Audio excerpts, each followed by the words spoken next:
My dog just can't get comfortable right now. I've been trying to film the intro for this video for like 20 minutes. He keeps walking around. You want to say hi to everybody? He won't even look at me. So that's a no. Sorry, guys. You can't be doing this. You can't be teasing everybody. What's up, Ben? What do you think? He hates this. Put him down. Sorry, buddy. So I've been doing the Unhyped series now for about 3 weeks. This is the third week and of course the third review. And out of all 3 reviews, this is the one shoe that at first I wasn't totally sure about, and then I got it in hand and now I think it's my favorite. Ben.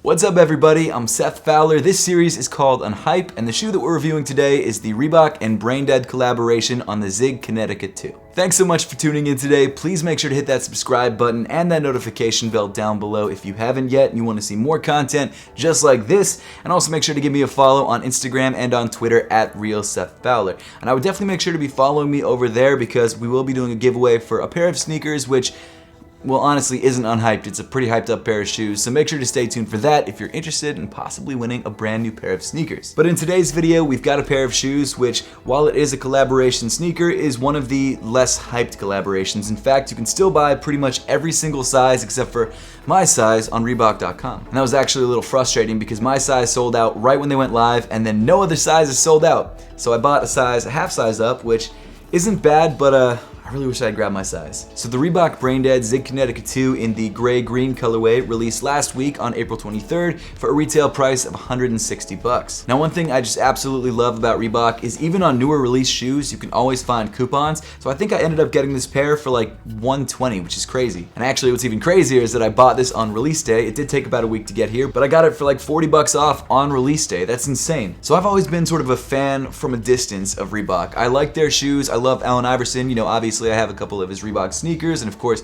you've got Shaq shoes, but it's never a brand that I buy a lot of. And that's nothing against them. Reebok releases amazing sneakers all the time, but it's not a brand that I usually go out of my way to buy. And especially running a YouTube channel about sneakers and a lot of my views being based on hype, it really made me sort of start only buying sneakers that were hyped and sneakers that I knew would get views. And that kind of sucks. And so with the Unhyped series, not only am I trying to start buying more sneakers that I actually really like, but I also want to try new sneakers that I never would have given a chance before. And the REEBOK ZIG Kinetica 2 is a shoe that I've always admired because the upper of this shoe and even the midsole is just so nuts looking, but this colorway, the Braindead colorway, I just had to pick up. I'm obsessed with it. So like I mentioned before, this colorway is actually a collaboration colorway. It's a collab between Reebok and Braindead. And to be honest with you guys, I don't know a lot about Braindead, but I did do some research before this video. But apparently they're an art collective that creates capsule collections of really cool streetwear and clothing. And while I don't know a lot about them personally, I think they absolutely nailed it on this collaboration. And to be fair, they did have a really solid base to work off of. But the actual silhouette itself, the Reebok ZIG Kinetica 2, has been out for a couple months now. Last year we had the Reebok ZIG Kinetica, which is a shoe which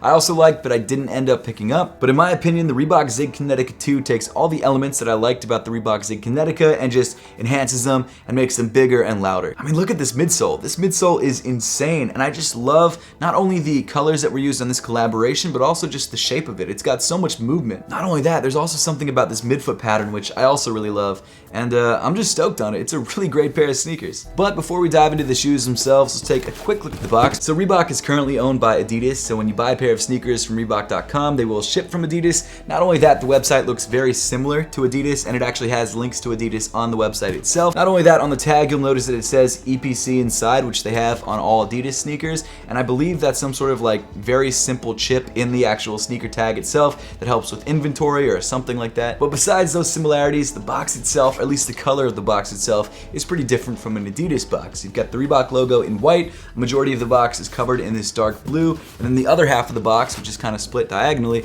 is covered in red. But I mean, it's a nice looking box, and you're not going to get it confused with any other boxes in your collection unless you have a bunch of Reeboks, because it's got a pretty interesting color scheme. But that's that for those of you who care about the box. Now let's get back into the sneakers themselves. So jumping into the actual materials on the shoe, around the toe of the sneaker, you've got this fuse overlay, or I guess heat pressed thin piece of plastic that acts as the mudguard. Underneath that, you've got this black textile mesh, which is relatively soft and pretty flexible. It's not as premium feeling as something like a knit, like Prime Knit, but at the same time, this is more of like a tech sneaker, and so you're gonna get more materials like this and not so much knits and leathers and other materials used on more classic style sneakers. The mesh comes comes in black and seems to cover almost the entire upper of the shoe, and then the mudguard comes in a dark brown color. Even though this mudguard is pretty simple, I actually love the shape that it has. Like when you look down on the sneaker, it's got this really interesting and sort of very organic looking shape, which I think actually ties in with the shoe very nicely. I mean, it obviously ties in with the shoe well because it's a very organic looking shoe, but it's a nice touch. As you move up in the shoe, you've got these sort of cream and blue lace eyelet loops, which have these black and white bungee laces weaving through them. Now, I'm pretty sure that the lacing system on the Braindead collaboration is different than the standard ZIG Kinetica 2, and it's actually got this sort of zip tie feature, which I actually don't mind. Sometimes when I'm walking, I find that it makes kind of an annoying sound when it hits the toe of the sneaker, but other than that, it works fine. It locks my foot in. I wouldn't have minded standard laces, but this is also nice. It actually reminds me a lot of the Adidas Yeezy Infinity lacing system, except you can actually tighten this lace versus that lace. And in a way, I think it's actually a cleaner lacing system because you don't have like a bow kind of flopping around on the top of the shoe. I mean, you do sort of have something flopping around, but it's not a lace bow. Underneath the laces, on the bottom of the tongue, you've got this black fabric material with perforations, which actually provides some nice breathability. And as you move up on the tongue, you've actually got more mesh, except this time around in a light tan color. The mesh is actually pretty nicely padded, so when your foot's in the shoe, you've actually got some nice cushion on top of your foot, which is not the most common thing, you'd be surprised. Not only that, printed on the top of the tongue in black, you've got this really cool Braindead / REEBOK logo, which kind of incorporates both logos together.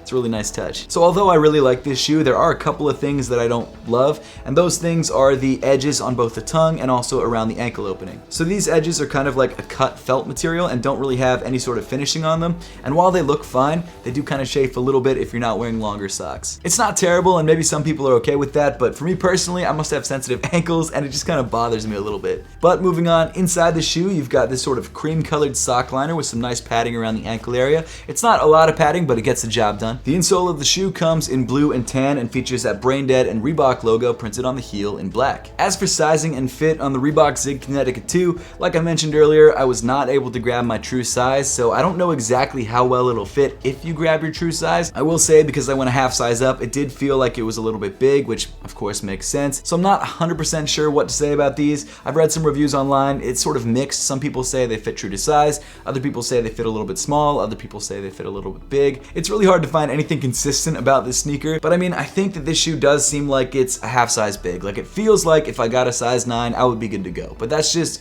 guessing based on how this shoe feels in half size big. But if you're planning to grab a pair of these for yourself in order to solve that sizing problem, I would definitely recommend trying to try on a pair first before you buy it, just to make sure you're grabbing the right size for you. Continuing back in the sneaker, we get to one of my favorite parts of the entire shoe, and that's this crazy light green zigzag midfoot pattern. Now, I have no idea exactly what this is supposed to be. I'm assuming because the shoe is called the ZIG Kinetica, it's got some sort of zigzag pattern on the side. That's really all I could think of, but I think it's dope. I really like it a lot. It kind of looks like waves, and I'm really into it. And man, this color too, like this light green or like this sort of washed out lime color is really clean, especially with the rest of the colors on this shoe. It just ties in so nice. And in my opinion, this is like the most iconic detail on the shoe. Like when I think of this shoe, I think of the pattern on the side first. Now to be honest with you guys, function wise, I don't know if it adds a whole lot. I mean, it does make the midfoot feel a little bit stiffer than I think it would if it was just mesh, so maybe it's giving you a little bit more support, but it's not a huge amount. I definitely think it's primarily there for aesthetics, and I am totally fine with that. As you move farther back in the shoe, you've got more of that black textile mesh around the heel. However, this black textile mesh seems to be pressed and a lot stiffer than the black textile mesh in the forefoot, and I'm assuming that's just to give you some nice heel lockdown, which I definitely like. Then rounding off the back of the shoe, you've got this really interesting sort of oddly placed heel pull tab. It comes in green, and it also seems to be flipped in a way that you don't usually flip pull tabs. Like, I guess it does make it a little bit easy. Well, I don't know if it does. Usually on pull tabs, the loop is facing this way and not this way. And it's crazy to say, but I think this is the first time in my 6 years of sneaker YouTube that I've ever seen a lace loop like that. It's not a crazy thing, but it's different. Then moving down on the shoe, you get to another very unique and interesting detail on the ZIG Kinetica 2, and that's the split midsole. So the top half of the midsole comes in this semi-translucent, creamy colored plastic, which they call the ZIG Energy Shell, I believe. And the ZIG Energy Shell is actually on either side of the midsole, both lateral and on medial, and it does provide a lot of stability, especially around the heel and on the forefoot. And the reason for that, obviously, is that it wraps up on the upper a little bit, and it also acts as a speed rail on the side of the sneaker. Just below that, that, you've got some brown foam with some white splatter print, and you've also got these cut throughs that actually go all the way through the midsole and also line up with this sort of zigzag shape that they've got going on, which I think is actually really fire. Now, something else that really interests me about this midsole besides the crazy aesthetic is the float ride fuel cushioning, which is actually inside the midsole. So inside this little white cutout, you've actually got a foam which looks a lot like Boost, and I also wouldn't be surprised if it just straight up was Boost because, again, Reebok is owned by Adidas. But then on the heel, you've got this very soft portion, which is actually softer than any other foam on the sneaker itself, and I don't know which foam is the float ride fuel energy foam or whatever they call it. Realistically, it doesn't matter which one's the float ride fuel and which one isn't. I'm assuming it's this one because the one in the forefoot looks like Boost, and I don't think they just renamed Boost. I think they just not mention it or call it Boost straight up. Who knows? I do have to say, comfort-wise, the foams are decent. It's not incredibly comfortable. Like, this is not a game-changing comfortable shoe, but it's not an uncomfortable shoe, and it's one of those shoes that you could wear all day and have no issues. It's a good cushion. I'm just so used to Boost and Zoom X and things like that. It's not anywhere close to any of those cushions, but it's not bad. And then finally, rounding off the shoe, you've got this rubber outsole, which almost looks like it glows in the dark, but I don't think that it does. It's just kind of like a light green color. One thing I like about this heel is how the outsole wraps up onto it and features the ZIG logo pressed into it. It gives it a very cool and unique look, and it's done a lot more tastefully than the Adidas Yeezy 350's outsole wrap up. I just feel like this is how it's supposed to be done. Overall, I've got to say that I love the Reebok Braindead ZIG Kinetica 2, and that's purely because of the way that it looks. I think it's an incredible looking shoe, and this colorway is fire. In my opinion, this is one of the most slept on collaborations of the entire year. I think they absolutely nailed it with this shoe.